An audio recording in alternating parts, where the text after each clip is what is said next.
আসসালামু আলাইকুম। একটি খবর রয়টার্স প্রকাশ করেছে। প্রেসিডেন্ট ট্রাম্প হঠাৎ কেন যুদ্ধবিরতির ঘোষণা দিলেন? এটির কার্যকরণ খুঁজে পাওয়া যাচ্ছে না। যেটি বলা হচ্ছে যে ট্রাম্প এবার যে কাণ্ডটি করলেন সেটি তার যে নির্বাচনী অঙ্গীকার, রিপাবলিকানদের যে বক্তব্য তার একেবারে বিপরীত। যেখানে ডেমোক্র্যাটরা যুদ্ধবাজ হিসেবে পরিচিত বিশ্বে, যে ডেমোক্র্যাটদের সময় যুদ্ধ হয়, যেমন ইরাকের যুদ্ধ, আরো অন্যান্য যুদ্ধ, এবং সেই সাম্প্রতিক সময় যে ফিলিস্তিন ইসরায়েলের মধ্যে যে যুদ্ধ, সেই যুদ্ধেরও সূচনা কিন্তু জো বাইডেন অর্থাৎ ডেমোক্র্যাটদের আমলে। এবং ইউক্রেন যুদ্ধ, সেটাও জো বাইডেনদের সময়। সেখানে ডোনাল্ড ট্রাম্প বারবার বলছিলেন তিনি যেদিন ক্ষমতায় আসবেন সেই দিন বা তার পরের দিনই যুদ্ধ বন্ধ হয়ে যাবে, ইউক্রেন যুদ্ধ থাকবে না, ইউক্রেন রাশিয়ার যুদ্ধ থাকবে না, থাকবে না এই ফিলিস্তিন ইসরায়েল যুদ্ধ, সব থেমে যাবে।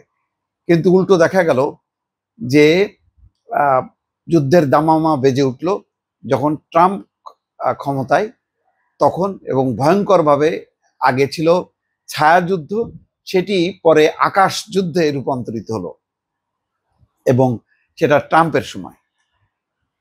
শুধু তাই না, ডোনাল্ড ট্রাম্প, যেটি নজিরবিহীন ঘটনা, গত শনিবার হঠাৎ করেই আক্রমণ চালালেন তিনি ইরানের একেবারে অভ্যন্তরে। 3টি পারমাণবিক স্থাপনায় ইসরায়েলের সমর্থনে হামলা চালালেন, যেটি তাদের যে নির্বাচনী কমিটমেন্ট, রিপাবলিকানদের যে নীতি, যে মানে তাদের নীতি, যেখানে আমেরিকার উন্নয়ন, আমেরিকার মানুষের উন্নয়ন, অগ্রগতি, বাণিজ্য, সবকিছুর এগেনস্টে চলে গেল তার এই কর্মসূচি।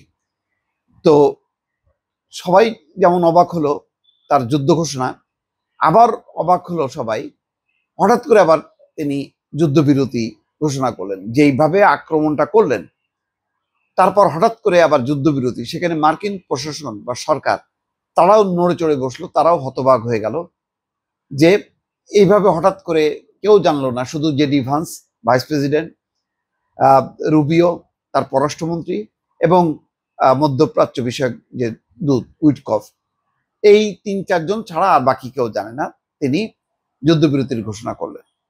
এখন এই যে ঘোষণা করলেন, এটা কি আসলে কি কার্যকর থাকবে?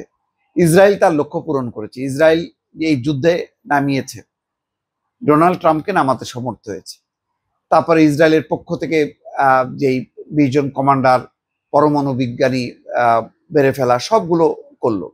এবং ইসরায়েল যেহেতু সবসময় সারা বছর ধরেই তাকে যুদ্ধের মধ্যেই থাকতে হবে, এবং সেই ফিলিস্তিনের সাথে যুদ্ধ করবে, হামাসের সঙ্গে, হুতিদের সঙ্গে, হিজবুল্লাহদের সঙ্গে, সেখানে ইরানের সঙ্গে এই যুদ্ধে সে আবার আমেরিকাকেও নামালো। ফলে ইসরায়েলের কোনো সমস্যা নেই। সমস্যা হলো, সংকটটা দাঁড়াবে যে এই সফল যেই লক্ষ্যে ডোনাল্ড ট্রাম্প মানে হামলা করলো, সে পারমাণবিক কর্মসূচি, বললো যে 3টি স্থাপনা ধ্বংস, পারমাণবিক কর্মসূচি শেষ।